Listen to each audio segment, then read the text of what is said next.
Bismillahirrahmanirrahim. Assalamu alaikum, my dear student. Welcome to lecture number 57 of grade 9 physics on date 27/5/2020. Student, आपको याद है कि हमने written work of chapter number 2 kinematics start किया है। इसी ही लेक्चर में हम मज़ीद written work of chapter number 2 करेंगे।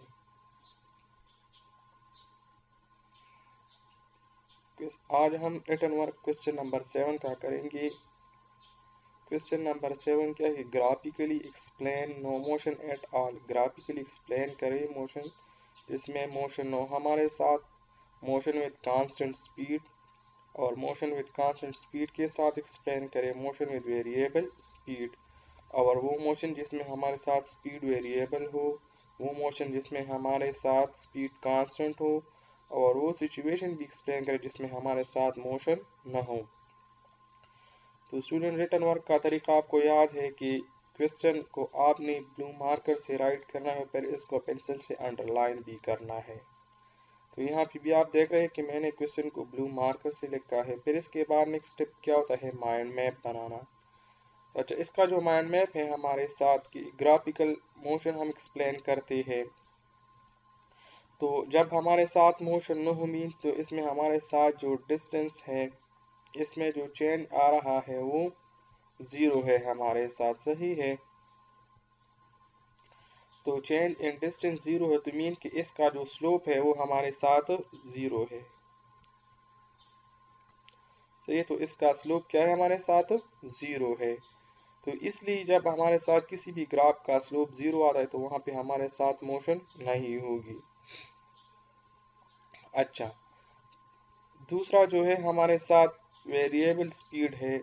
तो वेरिएबल वो स्पीड है जिसमें हमारे साथ जो चेंज इन डिस्टेंस आ रहा है वो after equal interval of time नहीं आ रहा है। तो इसलिए इसको मैंने इस तरह लिखा कि del S change in distance जो है वो चेंज इन टाइम के लिहाज से बराबर नहीं, मीन कि जो टाइम इंटरवल में इक्वल इंटरवल में हमारे साथ इक्वल चेंज इन डिस्टेंस नहीं आ रहा। इस तरह कांस्टेंट स्पीड जो है तो इसमें हमारे साथ जो चेंज इन डिस्टेंस है वो हमारे साथ इक्वल इंटरवल ऑफ टाइम में आ रहा है, सही है। तो इक्वल चेंज इन डिस्टेंस हमारे साथ इक्वल इंटरवल ऑफ टाइम में आ रहा है। तो इस तरह हमारे साथ एक कांस्टेंट स्पीड रहा। यहाँ हमारे साथ अनइक्वल चेंज इन डिस्टेंस हमारे साथ इक्वल इंटरवल ऑफ टाइम में नहीं आ रहा, तो इसलिए हमारे साथ ये वेरिएबल स्पीड है। तो वेरिएबल स्पीड हम इसको कहते हैं जिसमें हमारे साथ equal distance equal interval of time में कवर न हो जाए, या जो चेंज इन डिस्टेंस आ रहा है वो इक्वल इंटरवल ऑफ टाइम में न आए, तो फिर इसको हम वेरिएबल स्पीड कहते हैं। और कांस्टेंट स्पीड हम इसको कहते हैं जिसमें हमारे साथ जो चेंज इन डिस्टेंस है वो इक्वल इंटरवल ऑफ टाइम में आ रहा है, equal change in distance in equal interval of time, तो फिर इसको हम कांस्टेंट स्पीड कहते हैं। तो ये रहा इसका माइंड मैप। अब हम इसका आंसर स्टार्ट करेंगे। तो आंसर और जितनी भी मेन हेडिंग आ रही है तो उसको आपने ब्लू मार्कर से राइट करने हैं। तो सही है कि if there is no motion, जब हमारे साथ मोशन न होता, the distance does not change with time. तो मीन कि हमारे साथ जो डिस्टेंस है वो वक्त गुजरने के साथ चेंज नहीं हो रहा। ये जो ऑब्जेक्ट है वो अपनी ही हालत पे रहते हैं, मीन कि वो किसी भी ऑब्जर्वर या किसी भी पॉइंट के लिहाज से अपना इनिशियल पोजीशन चेंज नहीं करते। तो इसलिए इसमें हमारे साथ डिस्टेंस में चेंज नहीं आ रहा, तो मीन कि ऑब्जेक्ट हमारे साथ रेस्ट में है। असल बात यह है कि यहाँ पे ये जो डिस्टेंस चेंज नहीं कर रहा, तो मीन मतलब ये है कि यहाँ पे बॉडी हमारे साथ रेस्ट में है, और जब बॉडी रेस्ट में होती है तो उसमें मोशन फिर नहीं होती with time. So the slope of the distance time will be zero. तो फिर इसी हालत में हमारे साथ स्लोप जो है वो ज़ीरो होता है, क्योंकि डिस्टेंस में चेंज नहीं आ रहा, वो हमारे साथ वही की वही है। तो इसलिए जब इसमें चेंज न हो तो इनिशियल और फाइनल दोनों सेम हो जाते हैं, तो फाइनल माइनस इनिशियल से फिर हमारे साथ ज़ीरो आ जाता है, और इस तरह इसका जो स्लोप है वो ज़ीरो बन जाता है। तो ये जो इम्पोर्टेंट वर्ड्स है उसको आप ब्लैक मार्कर से हाईलाइट करेंगे। यहाँ पे इस ग्राफ की तरफ आप लोग देखें कि हमारे साथ डिस्टेंस है along y एक्सिस और ये मेरे साथ टाइम गुजर रहा है along x एक्सिस। तो यहाँ पे मेरे साथ ही ऑब्जेक्ट है वो ओरिजिन 0 पे बैठा है, इस तरह पड़ा है, और वो कोई भी डिस्टेंस में उसमें वेरिएशन नहीं आ रहा with the passage of time, और टाइम तो गुजर रहा है, वो तो किसी भी चीज़ का इंतज़ार नहीं करते, वो तो चलता है। तो इसलिए यहाँ पे हमारे साथ जो चेंज एंड डिस्टेंस है वो 0 है और टाइम तो गुजर है, तो इसलिए इसका जो स्लोप है वो हमारे साथ 0 आता है। तो slope of no motion at all वो हमारे साथ 0 होगा, मीन कि ऑब्जेक्ट हमारे साथ रेस्ट में है, ये मोशन में नहीं है। अच्छा, अब हम नेक्स्ट स्टेप में क्या करेंगे कि motion at constant speed explain करेंगे। तो जिस तरह हमने माइंड मैप में डिस्कस किया कि मोशन एट कांस्टेंट स्पीड में हमारे साथ जो चेंज इन डिस्टेंस आ रहा है, इक्वल चेंज इन डिस्टेंस वो हमारे साथ इक्वल इंटरवल ऑफ टाइम में आएगा। सो मोशन एट कांस्टेंट स्पीड क्या है कि when a body moves at constant speed, जब हमारे साथ एक ऑब्जेक्ट है वो कांस्टेंट स्पीड के साथ जाता है, equal change in distance occur in equal interval of time, जो चेंज में इक्वली डिस्टेंस में जो चेंज आ रहा है वो इक्वल आ रहा है और इक्वल इंटरवल ऑफ टाइम के बाद आ रहा है। फॉर एग्जांपल कि हमारे साथ एक ऑब्जेक्ट है वो इनिशियल से स्टार्ट लेता है और 5 मीटर फासले को 2 सेकंड में कवर करता है, तो इस तरह बाकी जो 5 मीटर फासला भी वो इसी तरह 2 सेकंड में कवर करता है। इस तरह बाकी जितनी भी, फॉर एग्जांपल अगर 10 मीटर फासला हो जाए तो वो उसको 4 सेकंड में कवर करता है। इस तरह अगर 15 मीटर फासला वो कवर करता है तो वो उसको 6 सेकंड में कवर कर लेता है। तो मीन कि यहाँ पे हमारे साथ जो है इक्वल चेंज इन डिस्टेंस आ रहा है after equal interval of time. तो इस तरह की स्पीड को फिर हम कांस्टेंट स्पीड कहते हैं।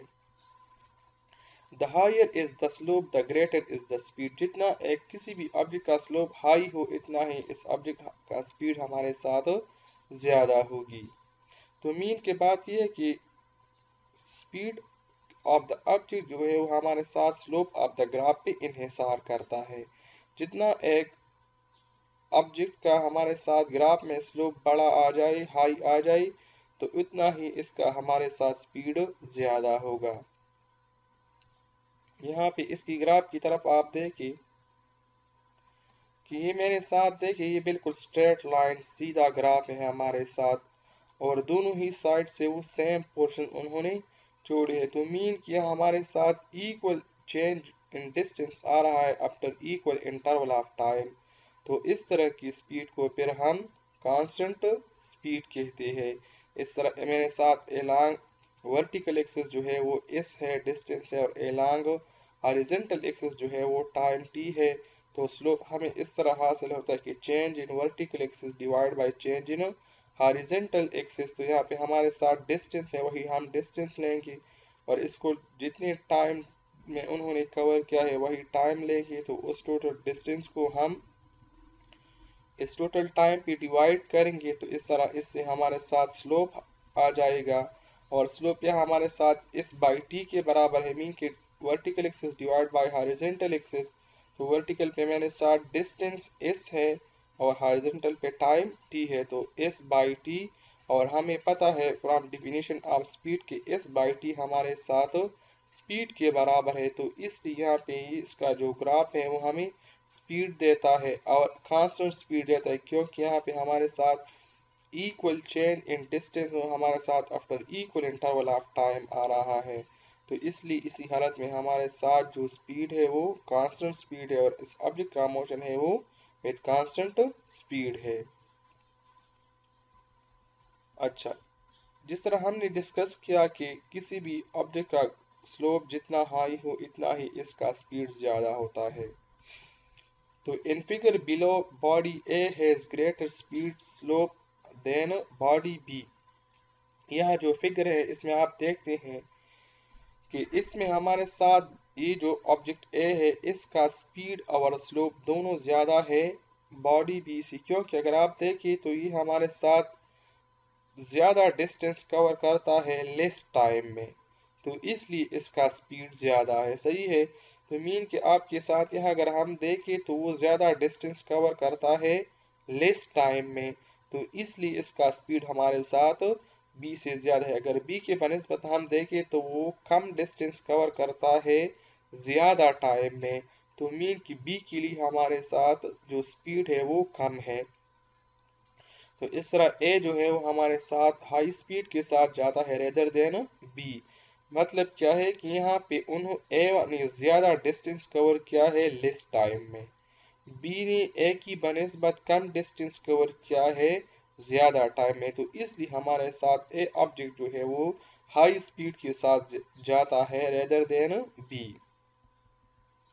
तो ये रहा हमारे साथ मोशन एट कांस्टेंट स्पीड। इसमें भी हमारे साथ वर्टिकल एक्सिस पे डिस्टेंस है और हॉरिजॉन्टल साइड पे टाइम है, और ये ओरिजिन है जिस पॉइंट पे दोनों लाइन इंटरसेक्ट हुए हैं, और वही इक्वल चेंज और इक्वल टाइम की बात है हमारे साथ। तो इसलिए ये भी हमारे साथ कांस्टेंट स्पीड और मोशन विद कांस्टेंट स्पीड की एग्जांपल्स है। अचानक क्या है motion with variable speed. Motion with variable speed क्या है हमारे साथ कि when a body is moving with variable speed, जब एक बॉडी वेरिएबल स्पीड के साथ जाता है, mean unequal change occur in distance in equal interval of time, कि हमारे साथ अनइक्वल चेंजेस आ जाए इन equal interval of time. Mean कि फॉर एग्जांपल एक ऑब्जेक्ट है कि वो 6 मीटर फासले को पहले 2 सेकंड में कवर करता है, फिर इसके बाद 5 मीटर फासले को 2 सेकंड में कवर करता है, इस तरह फिर 7 मीटर फासले को 2 सेकंड में कवर करता है। तो हमारे साथ अनइक्वल चेंजेस इन डिस्टेंस आ रहे हैं इन इक्वल इंटरवल ऑफ टाइम को, तो फिर इसको हम मोशन विद वेरिएबल स्पीड कहते हैं। तो क्या है कि when a body is moving, जब हमारे साथ एक ऑब्जेक्ट जा रहा है with variable speed, variable speed के साथ मीन मुख्तलिफ स्पीड के साथ, unequal changes occur in distance, हमारे साथ अनइक्वल चेंजेस आएंगे in distance in equal interval of time. Mean कि आपके साथ हर इक्वल इंटरवल ऑफ टाइम में वो मुख्तलिफ फासला कवर करता है, तो उस तरह की स्पीड को फिर हम वेरिएबल स्पीड कहते हैं, और इस वक्त इसका जो मोशन है तो उसको हम मोशन विद वेरिएबल स्पीड कहते हैं। Hence the distance time graph will not be straight line as given below। चूंकि यहाँ पे हमारे साथ वेरिएशन आ रहे हैं डिस्टेंस में, तो इस तरह इसका जो ग्राफ है वो हमारे साथ स्ट्रेट लाइन नहीं होगा। क्यों, अगर आप ऊपर देखें तो हमारे साथ ये जो मोशन एट कांस्टेंट स्पीड है ना, इसमें हमारे साथ ग्राफ जो स्लोप आप ग्राफ आ रहा है वो स्ट्रेट लाइन आ रहा है, लेकिन यहाँ पे हमारे साथ जो वेरिएबल स्पीड का ग्राफ है वो स्ट्रेट लाइन नहीं आ रहा, क्योंकि इसमें हमारे साथ डिस्टेंस में चेंजेस आ रहे हैं। तो उन्हीं चेंजेस की वजह से और इक्वल इंटरवल ऑफ टाइम के बाद ये चेंजेस मुख्तलिफ हो जाते हैं, तो इसलिए इसका जो ग्राफ है वो हमारे साथ स्ट्रेट लाइन नहीं आएगी। यहाँ पे अगर आप देखिए इसी ग्राफ में, तो ये मेरे साथ ओरिजिन है, ये वर्टिकल साइड पे मेरे साथ डिस्टेंस एस है और हॉरिजॉन्टल साइड पे मेरे साथ टाइम टी है। उन्होंने ओरिजिन स्टार्ट लिया है, तो आहिस्ता आहिस्ता वो जा रहा था, मीन कि वो ज़्यादा टाइम में कम फासला को यहाँ तक कवर करता था, लेकिन अचानक इसमें इंक्रीज आ गया है और उन्होंने ज़्यादा डिस्टेंस कवर किया है कम टाइम में इसके बाद। तो मीन कि यहाँ पे हमारे साथ इनिशियल टाइम के लिहाज से उन्होंने मुख्तलिफ डिस्टेंस कवर किए हर इक्वल इंटरवल ऑफ टाइम के बाद, तो इसलिए इसका जो स्पीड है वो हमारे साथ कांस्टेंट नहीं वेरिएबल है, और इसका जो स्लोप है वो भी हमारे साथ स्ट्रेट लाइन नहीं है, कर्व आएगा। इस तरह यहाँ पे दूसरा जो इसके लिए हमारे साथ ग्राफ बनता है, और या इस तरह भी हो सकता है कि हमारे साथ इसमें भी वर्टिकल साइड पे डिस्टेंस वो कवर करता है, हॉरिजॉन्टल साइड पे टाइम है। तो ये ऑब्जेक्ट पहले हमारे साथ बहुत ही हाई स्पीड के साथ जाता था, मीन कि वो ज़्यादा डिस्टेंस कम टाइम में up to that point cover करता था, लेकिन फर्दर इसके बाद उन्होंने उसका जो डिस्टेंस कवर करना है वो स्लो हो गया with respect to the initial, और उन्होंने फिर वही इक्वल इंटरवल ऑफ टाइम में वो फिर कम फासला कवर करता है। तो इस तरह ये भी हमारे साथ वेरिएबल स्पीड में आता है, क्योंकि डिस्टेंस डिवाइड बाय टाइम से हमें यहाँ पे वेरिएबल स्पीड मिल गया, क्योंकि हर इक्वल इंटरवल ऑफ टाइम के बाद उसकी जो डिस्टेंस में है उसमें वेरिएशन आ रही है, तो इसलिए इसको हम वेरिएबल स्पीड कहते हैं। और जो बॉडी इस वेरिएबल स्पीड के साथ जाता है तो उसको हम मोशन विद वेरिएबल स्पीड कहते हैं।